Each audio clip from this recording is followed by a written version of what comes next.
Hi all, welcome back to my channel. Besan laddu ಮಾಡೋದು ಹೇಗೆ ಅಂತ ನಾನಿವತ್ತು ತಿಳಿಸ್ಕೊಡ್ತಾ ಇದ್ದೀನಿ. ಪಂಚಮಿ ಹಬ್ಬಕ್ಕೆ, ನಾಗರ ಪಂಚಮಿ ಹಬ್ಬಕ್ಕೆ ತುಂಬ ವಿಶೇಷವಾದಂಥದ್ದು.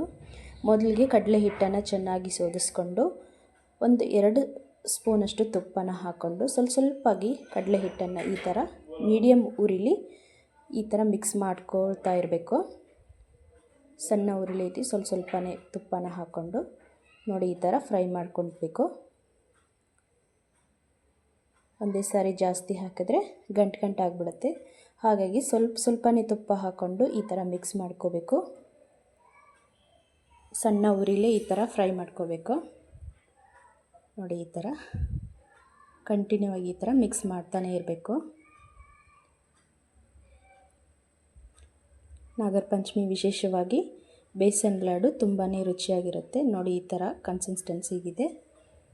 ಇವಾಗ ಇದನ್ನು ಒಂದು ಪಾತ್ರೆಗೆ ತಗೊಂಡು ಚೆನ್ನಾಗಿ ಮತ್ತೊಂದು ಸಾರಿ ಮಿಕ್ಸ್ ಮಾಡ್ಕೋಬೇಕು.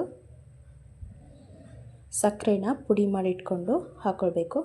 ಸ್ವಲ್ಪ ಸಕ್ಕರೆನ ಹಾಕ್ಕೊಂಡು ರುಚಿಗೆ ತಕ್ಕಷ್ಟು ಮತ್ತೊಂದು ಸಾರಿ ಚೆನ್ನಾಗಿ ಮಿಕ್ಸ್ ಮಾಡಿ, ಬಿಸಿ ಇರೋದ್ರಿಂದ ಸ್ಪೂನಿಂದನೇ ಮಿಕ್ಸ್ ಮಾಡಬೇಕು. ಎಲ್ಲ ಚೆನ್ನಾಗಿ ಮಿಕ್ಸ್ ಆದಮೇಲೆ ಮತ್ತೆ ಬಿಸಿ ಮಾಡಿದ್ರೆ ತುಂಬ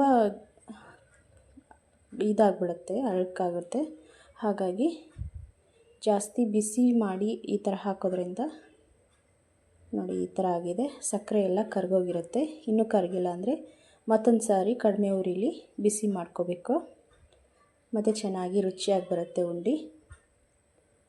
ಸಕ್ಕರೆ ಎಲ್ಲ ಕರಗೋಗಿರುತ್ತೆ ಬಿಸಿಗೇನೆ. ಇವಾಗ ಚಿಕ್ಕದಾಗಿ ಲಡ್ಡುನ ನೋಡಿ ಕಟ್ತಾ ಇದ್ದೀನಿ.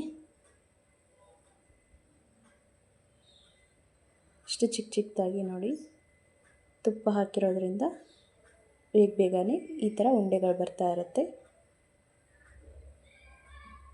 ಅದೊಂಚೂರು ಆರಿದ್ಮೇಲೆ ಗಟ್ಟಿ ಆಗುತ್ತೆ. ಈ ವಿಡಿಯೋ ಮಾಹಿತಿ ನಿಮ್ಗೆ ಇಷ್ಟ ಆಗಿದ್ದರೆ ಲೈಕ್ ಮಾಡಿ, ಶೇರ್ ಮಾಡಿ, ಸಬ್ಸ್ಕ್ರೈಬ್ ಮಾಡಿ. Thank you.